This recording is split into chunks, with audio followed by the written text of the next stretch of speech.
సభ ఫిబ్రవరి 8 అండి. రేపు సన్నాహక సభ అదే గ్రౌండ్స్లో. ఇంకొకటి షర్మిల గురించి ఒక క్లారిటీ ఇవ్వాలని చెప్పి నాకు అనిపిస్తూ ఉంది. నేను చాలా క్లియర్గా చెప్తా ఉన్నాను. ఒక రాష్ట్రంలో చెల్లని నాణ్యం ఇంకో రాష్ట్రంలో ఎలా చెల్లుతుంది? ఈ రాష్ట్రంలో నాయకులు లేరా? ఈ రాష్ట్రంలో కాంగ్రెస్ పార్టీని బతికించే నాయకులే లేరా? ఇది ఆంధ్రుల ఆత్మగౌరవానికి సంబంధించింది కాదా? నేను రాజన్న బిడ్డని. నేను హైదరాబాద్లో పుట్టాను, హైదరాబాద్లో చదువుకున్నాను, హైదరాబాద్లో గొబ్బొమ్మలాడాను, హైదరాబాద్ ఆడపడిచిని. హైదరాబాద్లోనే రాజన్న రాజ్యాన్ని స్థాపిస్తాను అని క్లియర్గా చెప్పినటువంటి షర్మిల గారు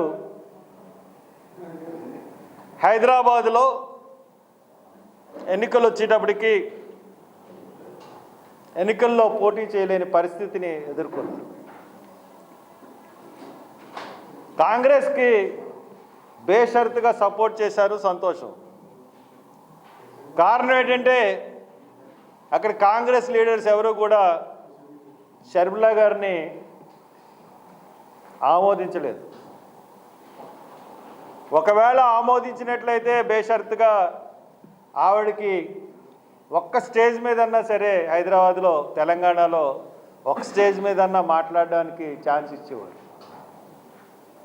కనీసం రాజశేఖర రెడ్డి ఫోటో పెట్టడానికి కూడా ఒప్పుకోలేదు. అయినా కానీ ఆవిడ అడ్జస్ట్ అయిపోయింది. ఎందుకంటే ఏం చేయలేని పరిస్థితి. పోటీ చేద్దామంటే అభ్యర్థులు దొరకలేదు. ఇంకా తప్పనిసరి పరిస్థితుల్లో కాంగ్రెస్కి సపోర్ట్ చేసింది. ఇప్పుడు ఒకసారి రాష్ట్రాన్ని మీరు విడగొట్టారు. కాంగ్రెస్ పార్టీకి నేను చెప్తా ఉన్నాను, మీరు విడగొట్టిన తర్వాత ఆంధ్రుల ఆత్మాభిమానం దెబ్బతింది. మా నిర్ణయానికి, మా అభిష్టానికి వ్యతిరేకంగా ఈ రాష్ట్ర విభజన జరిగింది అని చెప్పి ఆంధ్రాలో ఉన్న పార్టీలు, ఆంధ్రాలో ఉన్న ప్రజలందరూ కూడా గగ్గోలు పెట్టినా కానీ రాష్ట్రాన్ని విభజించి మీరు తెలంగాణకి పెద్దపీట వేశారు. వైఎస్ షర్మిలాని తెలంగాణ బిడ్డ అన్న ఆమెని తీసుకొచ్చి ఆంధ్రాలో నాయకత్వం ఇప్పిస్తే, ఆంధ్రాలో నాయకత్వ బాధ్యతలు ఆమెకు చేపడితే ఇవన్నీ కూడా బూడిదలో పోసిన పన్నీరు కింద అయిపోతాయి తప్పితే ప్రజలు మీ యొక్క నిజాయితీని గుర్తించరు. తెలంగాణలో లీడర్షిప్ చేసి తెలంగాణయే కావాలనుకున్న ఆమెను తీసుకొచ్చి మరి పెడితే ఆంధ్ర వాళ్ళకి ఆత్మాభిమానం ఉండదా?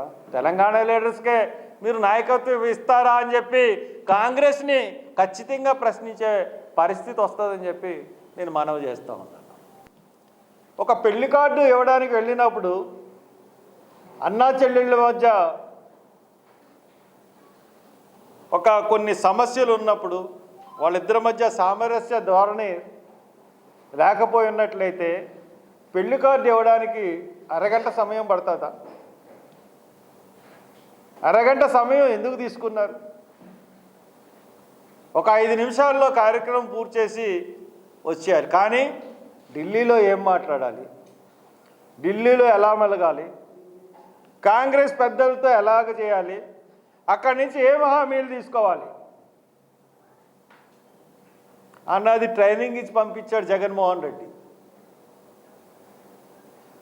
అంటే దాని ఉద్దేశం అంటే నేను మోడీని చూసుకుంటాను, నువ్వు సోనియాని చూసుకో. మన పొద్దున్న ఏ గవర్నమెంట్ వచ్చినా మనం సేఫ్గా ఉండాలన్న ఒక ఉద్దేశం తప్పితే ఇంకో ఉద్దేశం నాకు కనపడలేదు. దాన్ని కాంగ్రెస్ అధిష్టానం జాగ్రత్తగా పరిశీలించమని నేను కోరుతా ఉన్నాను. ఒకవేళ షర్మిల గారికి పిసిసి ప్రెసిడెంట్ ఇస్తే వచ్చే పరిణామాలు, దాని యొక్క వెనక ఉన్న కుట్ర గురించే నేను మాట్లాడుతున్నాను. నేను కాంగ్రెస్ పార్టీకి స్పష్టంగా చెప్పదలుచుకున్నది ఏంటంటే, షర్మిల గారిని ఏఐసిసిలో తీసుకోండి, ఏఐసిసి జనరల్ సెక్రటరీ చేయండి, కర్ణాటక నుంచి పార్లమెంట్ సీట్ ఇవ్వండి, రాజ్యసభ నుంచి రాజ్యసభకు పంపించండి, మొత్తం ఆల్ ఇండియా లెవెల్లో ఒక స్టార్ క్యాంపెయినర్ కింద వాడుకోనండి మీకు నమ్మకం ఉంటే. అంతేగాని రాష్ట్ర నాయకత్వ బాధ్యతలు చేపడితే, తెలంగాణ బిడ్డగా నేను రాజకీయాల్లోకి వస్తున్నానన్న చెప్పిన వ్యక్తి ఇక్కడ ఆంధ్ర బాధ్యతలు చేపడితే రాబోయే పరిణామాలే నేను ఇక్కడ తెలియజేస్తున్నాను. మరిన్ని వీడియోస్ కోసం ఛానల్ ని సబ్స్క్రైబ్ చేయండి, లేటెస్ట్ అప్డేట్స్ కోసం వాట్సాప్ ఛానల్ ని ఫాలో చేయండి, అండ్ లింక్ డిస్క్రిప్షన్ లో ఉంది.